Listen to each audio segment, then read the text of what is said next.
This is the Pierre Berton Show. Bruce Lee, Mandarin Superstar, production 1892, a recording December 9th, 1971, in Hong Kong.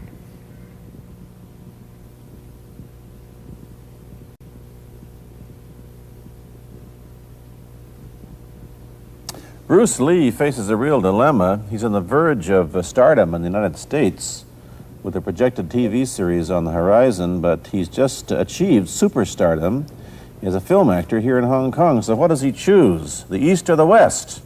It's a kind of problem that most budding movie actors would welcome. It's the Pierre Berton Show, the program that comes to you from the major capitals of the world. This edition comes to you from Hong Kong.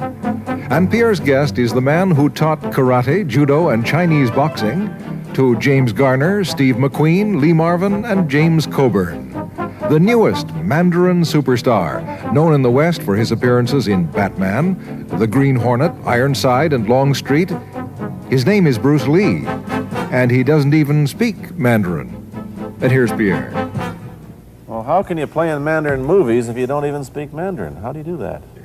Well, first of all, I speak only Cantonese. Yeah. So, I mean, there is quite a difference as far as pronunciation and things like that go.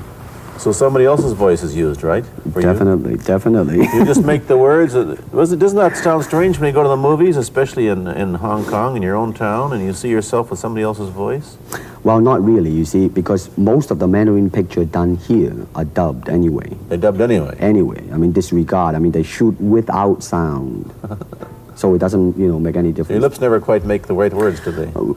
Well, that's where the difficulty lies, you see. I mean, in order to, because the Cantonese have a different way of saying things, different from the Mandarin. Yeah. So I have to find like something similar to that and keep a kind of a feeling going behind that. Something that matching the Mandarin deal. Like the old silent days. Complicated? Like the old silent days. But I gather in the movies made here, the dialogue is pretty stilted anyway. Yeah, I agree with you. I mean, see, to me, a motion picture is motion. Yeah. I mean, you got to keep the dialogue down to the minimum. Did you look at many Mandarin movies before you started playing in the first one? Yes. What did you think of them when you saw them? Quality-wise, I mean, I have to admit that it's not quite up to the standard.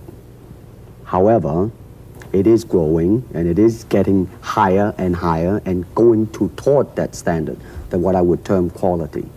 They say the secret of your success in that movie, The Big Boss, which was such a success, you rocketed you to stardom in Asia, was that you did your own fighting.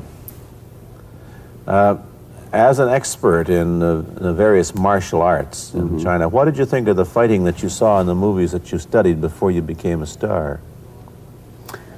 Well, I mean, definitely in the beginning, I had no intention or whatsoever that what I was practicing and what I'm still practicing now would lead to this to begin with.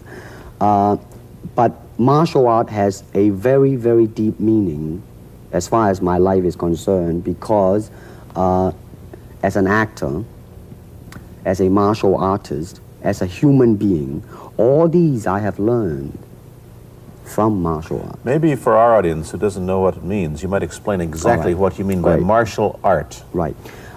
Martial art include all the combative arts like karate or karate, judo, Chinese kung fu or Chinese boxing, whatever you call it. All those.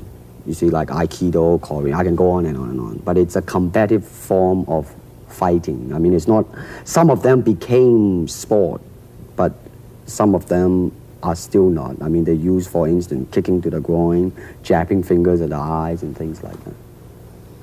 No wonder you're successful in the Chinese movies. They're full of this kind of action anyway. They needed a guy like you could... Violence, man.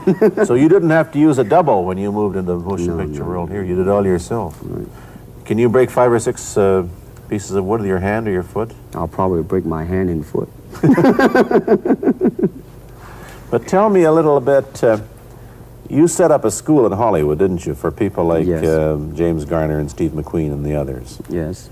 Why would they want to learn Chinese martial art? Because of a movie role?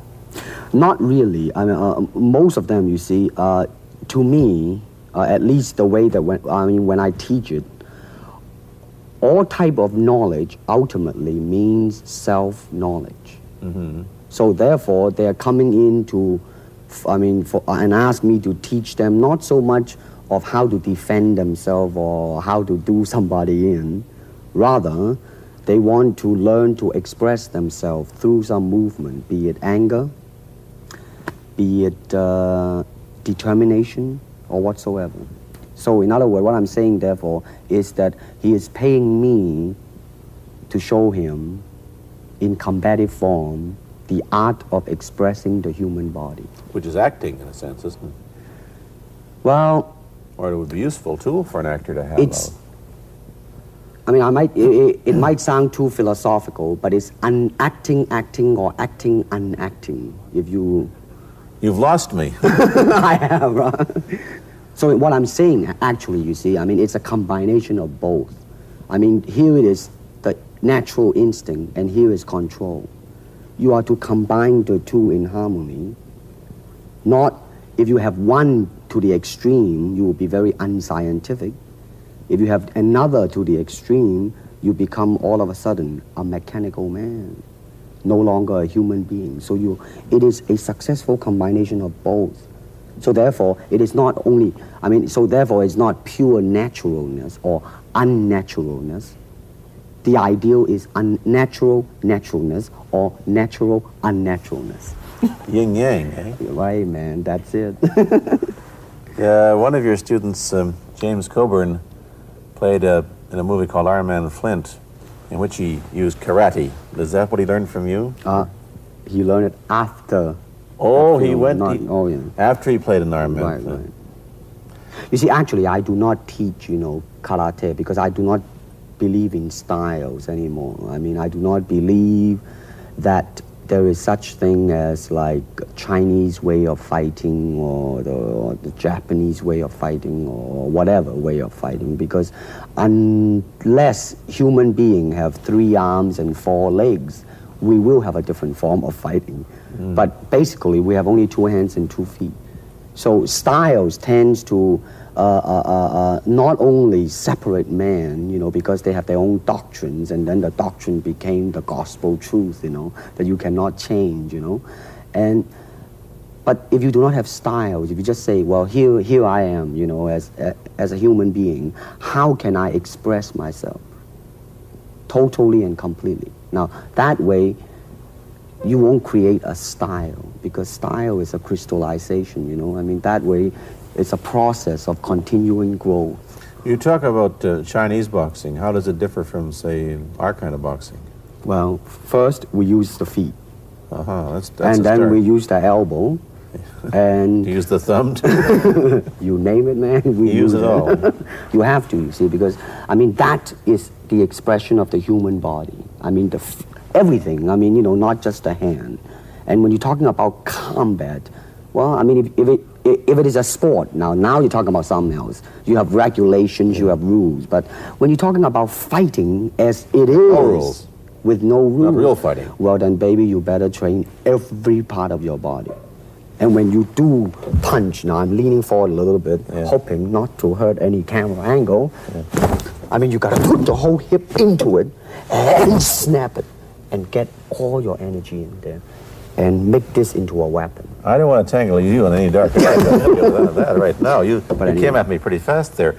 What is the difference between Chinese boxing and what we see these young men doing at 8 o'clock every morning on the rooftops in the parks called shadow boxing, which they're always... Well, actually, you see, that is part of Chinese boxing. It is. There are so many schools. Everybody here seems to be, going like this all the time. Well, that's good. I'm very glad. I'm very glad to see that, because at least somebody is caring for their own body, right? Yeah. That's a good sign. Well, it's a kind of a slow form of exercise, which is called Tai Chi Chuan. I'm speaking Mandarin just now. Yeah. Cantonese, Tai Chi Chuan, okay? I see. And it's more of an exercise for the elderly, not so much for the young. Give me a demonstration. Show me. Can you do a little bit of it? Just so the hand-wise is very slow. Oh, is it? and you push it out, but all the time you are keeping the continuity going. Bending, stretching, everything. You know, suppose, you know, I mean, you just keep it moving. It's like a ballet dancer there. Yeah, it is. I mean, to them, you see, the idea is running water never grows stale. So you got to just keep on flowing.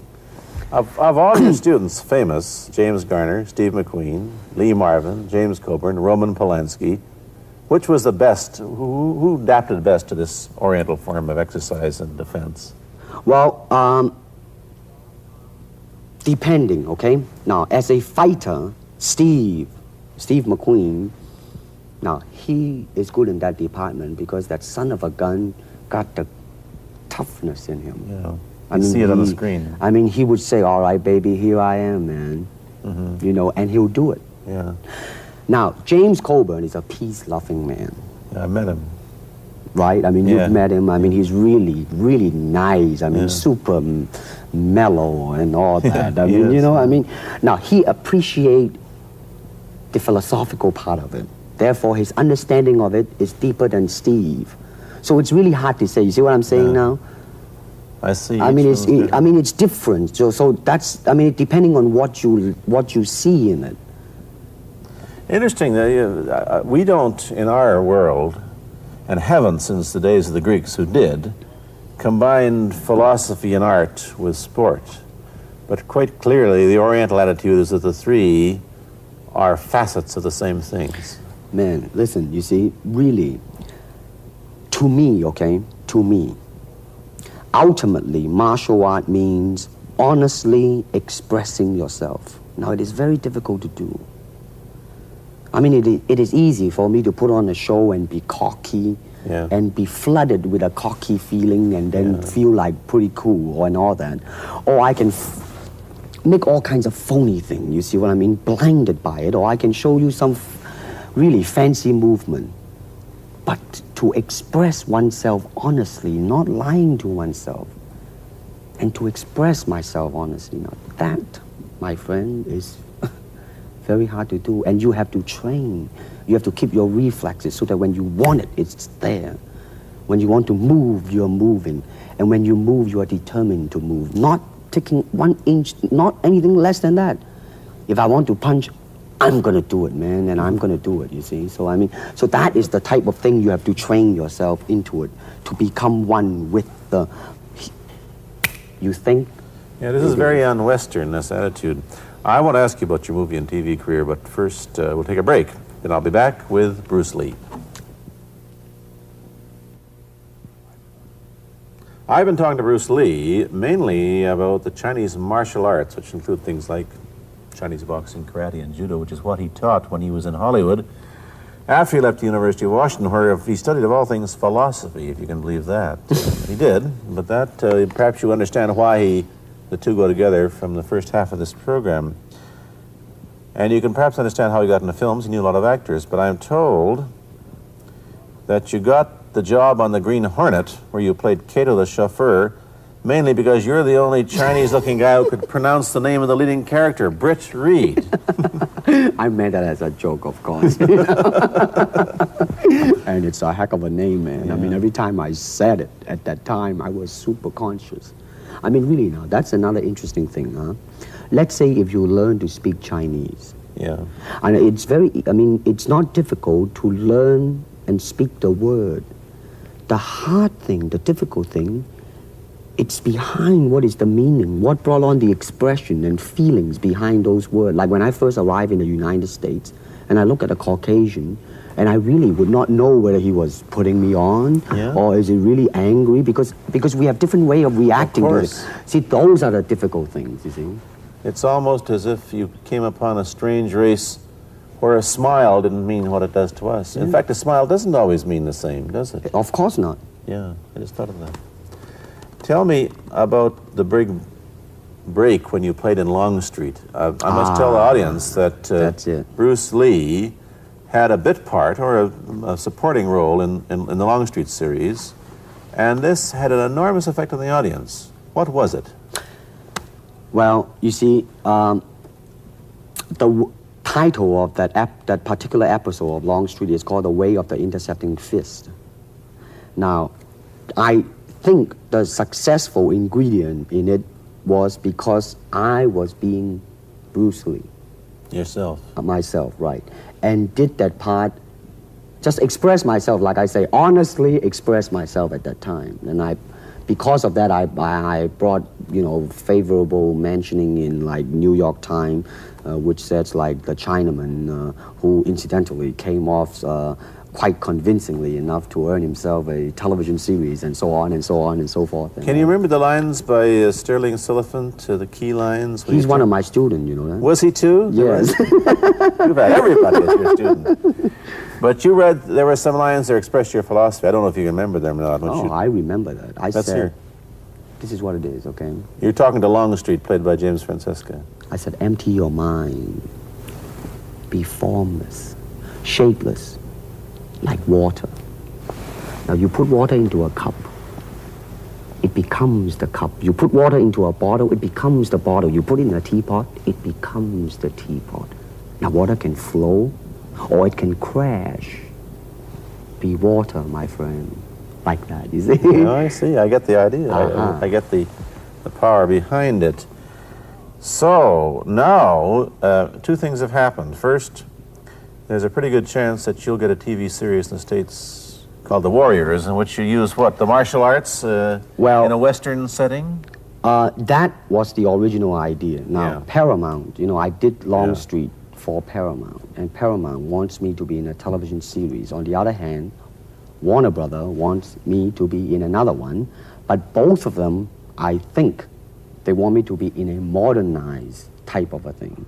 And they think that Western idea is out. Whereas you want to do the Western, eh? I want, because you see, I mean, how else can you justify all these punching and kicking and violence except in that period of the West? I mean, in nowadays, I mean, you don't go around on the street kicking people or punching people. Because if you do, that's it. I mean, I don't care how good you are, But this is true also of the Chinese dramas, which are mainly costume dramas. They're all full of blood and gore over here. You mean here? Yeah. Well, unfortunately, you see, I hope that the picture I am in would either explain why the violence was done, whether right or wrong or whatnot. But unfortunately, pictures, most of them here, are done mainly just for the sake of violence. You know what I mean? Like, fighting for 30 minutes, get stabbed 50 times. Well, I'm fascinated. Let me give you your microphone back. I'm fascinated that you came back. I am a martial artist. You came back to Hong Kong on the verge of success in Hollywood and full of it. And suddenly, on the strength of one picture, you become a superstar. Everybody knows you. You have to change your phone number. You get mobbed in the streets. Now, what are you going to do? Are you going to be able to live in both worlds? Are you going to be a superstar here, or one in the States, or both? Well, let me say this. First of all, the word superstar really turned me off, and I'll tell you why. Because the word star, man, it's an illusion. It's something what the public calls you. You should look upon oneself as an actor, man. I mean, you would be very pleased if somebody say, hey, man, you are a super actor. It is much better than, superstar. Yeah, therefore, you've got to admit that you are a superstar. You're not going to, if you're going to give me the truth. I'm honestly saying this, okay? Yes, I have been very successful. Yeah. Okay? But I think the word star I do not look upon myself as a star. I really don't. I mean, believe me, man, when I say it. I mean, I'm not saying it because... Well, what are you going to do? Let's get back to the question. Okay. Are you going to stay in Hong Kong and be famous? Or are you going to go to the United States and be famous? Or are you going to try and eat your cake and have it too? I am going to do both because, you see, I have already made up my mind that in the United States, I think something about the Oriental, the true Oriental should be shown. Hollywood sure as heck hasn't. You better believe it, man. I mean, it's always that pigtail and bouncing around, chop, with the eyes slant and all that. And I think that's very, very out of Is it true that you were the first job you had was being cast as Charlie Chan's number one boy? Yeah, number one son, yeah. No, They never made the movie. No. They were going to make it into like a new Chinese James Bond type of a thing. Now that, you know, the old man Chan is dead, Charlie is dead, and his son is carrying on. But they didn't do that. No. Batman came along, you see, because and then everything was started to be going into that, you know, that kind of which you were in. But by the way, I did a really terrible job in that, I have to say. Really? You didn't like yourself? I didn't see it. Let me ask you, however, about the problems that you face as a Chinese hero in an American series. Have people come up in the industry and said, well, we don't know how the audience are going to take a non-American? Well, such question has been raised. In fact, it is being discussed, and that is why The Warrior is not going to be on. I see. You see, because unfortunately, such thing does exist in this world, you see, like, I don't know, certain part of the country, right? Where, like, they think that business-wise, it's a risk. And I don't blame them, I mean, in the same way, it's like in Hong Kong, if a foreigner come and became a star, if I were the man with the money, I probably would have my own worry of whether or not the acceptance would be there. But that's all right, because if you honestly express yourself, it doesn't matter, see? Because are you, how about the other side of the coin? Is it possible that you are, I mean, you're fairly hip and fairly Americanized. Are you too Western for Oriental audiences, do you think? Oh, man, like, how? I have been criticized for that. You have, eh? Oh, yes, definitely. So. Well, let me say this. When I do the Chinese film, I'll try my best not to be as American as I, you know, have been adjusted to for the last 12 years in the States. But when I go back to the States, it seems to be the other way around. You know what I mean? You're too exotic, eh? Yeah, man. I mean, they're trying to get me to do too many things that are really for the sake of being exotic. You understand what I'm trying to say? Oh, sure. So it's really, I mean, it's when you live in both worlds, it brings its problems as well as its advantages, and you've got both. Time to go to a commercial. I'll be back in a moment with Bruce Lee. Let me ask you whether the change in attitude on the part of the Nixon administration towards China has helped your chances of starring in an American TV series. Well, first of all, this happened before that. Yeah. But I do think that things of Chinese will be quite interesting for the next few years. I mean, not that I'm politically, you know, inclining toward anything. You know, I understand that. I'm just wondering. But I mean, once the opening of China, you know, I mean, that it will bring more understanding. Yeah. More things that are, hey, like different, you know? And maybe in the contrast of comparison, some new thing might grow. So therefore, I mean, it's a very rich period to be in. I mean, like, if I were born, let's say, 40 years ago. Yeah. If I have a thought in my mind, I said, boy, I'm gonna star in a movie or star in a television series in America. Well, that might be a vague dream, but I think right now, maybe, man. You still think of yourself Chinese, or do you ever think of yourself as North American? You know what I want to think of myself? As a human being. Because, I mean, I don't want to sound like, you know, as Confucius say, but under the sky, under the heaven, man, there is but one family. It just so happened, man, that people are different. Okay, we got to go. Thank you, Bruce Lee, for coming here. Thank you for watching. Thank you. You've been watching Bruce Lee on The Pierre Berton Show, a half-hour program of conversation, opinion, and debate. This is Bernard Cowan speaking.